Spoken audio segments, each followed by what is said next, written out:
Episode की शुरुआत में हेलेन जिंग हुयान को बताता है कि उसका मेडिसिन बस थोड़े ही दिनों में बन जाएगा और वो जल्दी देख सकेगा, ऐसे उसके पापा ने उससे कहा है। और जब भी वो देख पाएगा वो पहले पीपी को देखना चाहता है। पीपी बोलती है कि तुम्हें मैंने पहले ही कहा था कि मैं बहुत बदसूरत दिखती हूँ, इसलिए तुम मुझे मत देखना। नेक्स्ट सीन में हमें हुयान के पीठ पे एक लाल रंग का फ्लावर दिखाया जाता है और पीछे से वॉइस ओवर में बताया जाता है कि फ्लावर ऑफ फॉक्स के 12 पेटल होते हैं। ये फ्लावर को 1 साल लगता है खिलने के लिए। कोई भी व्यक्ति जिसके शरीर पे ये फ्लावर के निशान बनता है वो 24 साल की उम्र के पहले ही मर जाता है। अगले सीन में लॉर्ड चिंगमो हेलेन जिंग को मेडिसिन पीने बोलता है। हेलेन जिंग के मेडिसिन पीने के बाद उसे दिखाई देने लगता है। वो हुयान का जिक्र करता है। वो बोलता है कि वो हुयान को देखना चाहता है, पर लॉर्ड चिंगमो से बोलते हैं कि हुयान से तुम अभी कभी नहीं मिल पाओगे, वो सिर्फ तुम्हारी मेडिसिन थी और कुछ नहीं। हेलेन जिंग एक ही पल में समझ जाता है कि जो सूप उसने अभी पिया वो हुयान के लीवर से बना था। लॉर्ड चिंगमो से बोलते हैं कि इस पल से तुम ही मेरे वारिस हो और आगे पूरे फॉक्स क्लैन को तुम्हें ही संभालना होगा,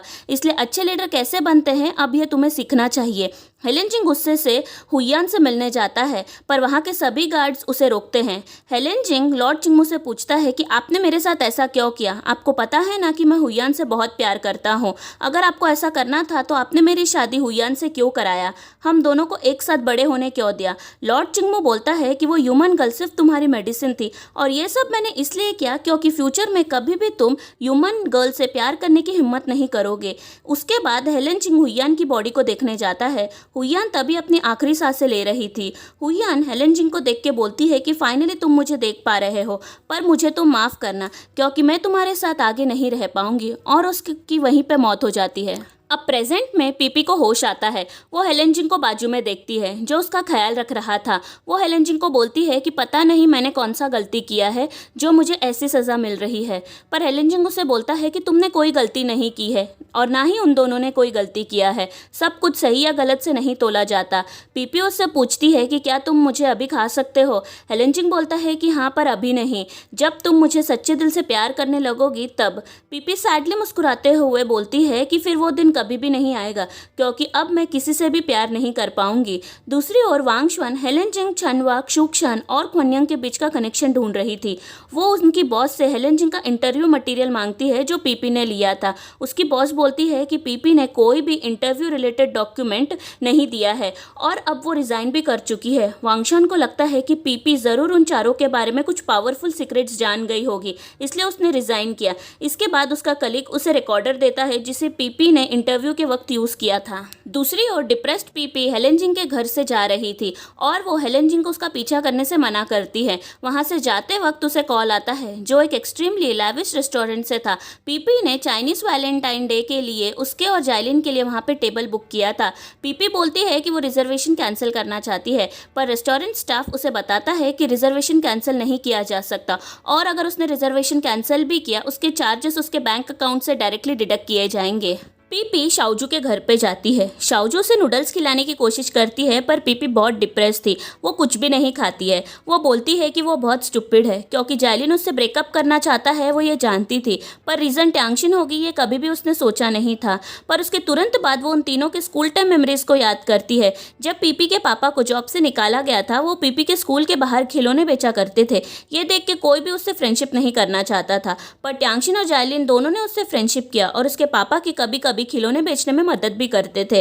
वो शाओजू को बोलती है कि तुम मेरे दुख को कभी भी नहीं समझ पाओगी। शाओजू बोलती है कि मैं समझ सकती हूँ, मैं भी चिंगनान से प्यार करती थी जबकि मुझे पहले से ही पता था कि वो मुझसे प्यार नहीं करता। अब धीरे धीरे मैं उससे बोलने की कोशिश कर रही हूँ और तुम तो फिर भी लकी हो, तुम जाइलिन के साथ पली बड़ी हो। भले ही तुम दोनों का ब्रेकअप हुआ है पर अभी भी वो तुम्हारी केयर करता है। शाओजू के जाने के बाद पीपी उसके और टैंगशिन के फोटो को फाड़ती है और बहुत सारे नींद की गोलियों का फोटो क्लिक करती है। पीपी वो फोटो जाइलिन को भेजने ही वाली थी पर अचानक उसका मूड चेंज हो जाता है। पीपी एयरपोर्ट जाके जाइलिन से मिलना चाहती थी। दूसरी ओर जाइलिन और टैंगशिन बहुत गिल्टी थे। जाइलिन पीपी को कई सारे मैसेज करता है पर वो रिप्लाई नहीं करती। जब पीपी एयरपोर्ट पहुंचती है वो जाइलिन और टैंगशिन को एक साथ ट्रैवल करते हुए देखती है और नींद की गोलियों वाला फोटो डिलीट कर देती है। जाइलिन ने उसे मैसेज किया था कि वो आज यूएस जा रहा है।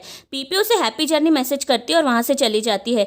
जाइलिन पीपी का मैसेज देख के समझ जाता है कि पीपी एयरपोर्ट आई है। वो उसे कॉल करता है पर पीपी उसका कॉल पिक नहीं करती। दूसरी ओर वांग शुआन झाओ सोंग का फोटो क्लिक करती है और उसका पीछा भी करती है, पर गलती से वो उसे टकरा जाती है। झाओ सोंग उसे काट देता है और उसे नया कैमरा खरीदने बोलता है।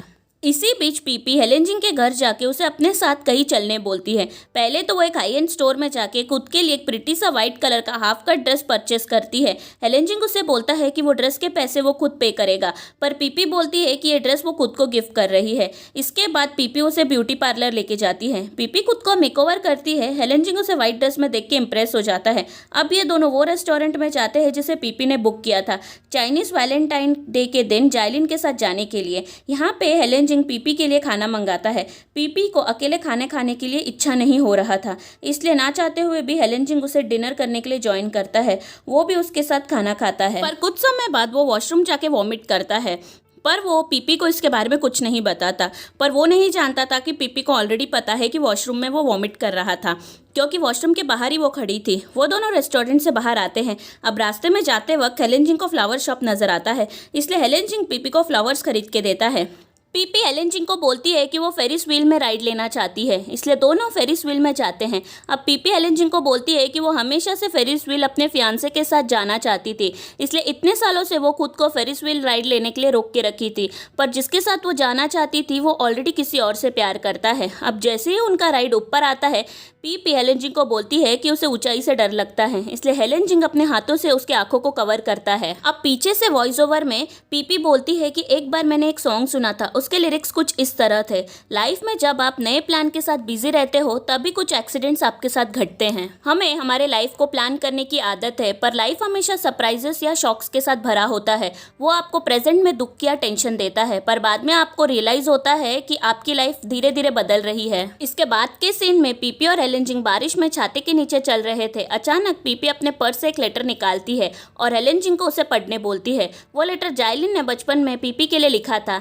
हेलेन जिंग उसे पढ़ता है। इसके बाद पीपी उसे वो लेटर फेंकने को बोलती है। जब वो फेंकने ही वाला था, वो हिचकिचाती है और उसे रोकती है, पर बाद में न जाने वो क्या सोचती है, वो लेटर को फाड़ते हुए दूर फेंकती है और हेलेन जिंग से भी दूर चले जाती है। और हेलेन जिंग पीपी को इतने दुखी देख के वो भी दुखी हो जाता है और यहाँ पे एपिसोड 10 खत्म होता है। अगर ये वीडियो आपको अच्छा लगे तो वीडियो को लाइक और मेरे चैनल को सब्सक्राइब करना मत भूलिए।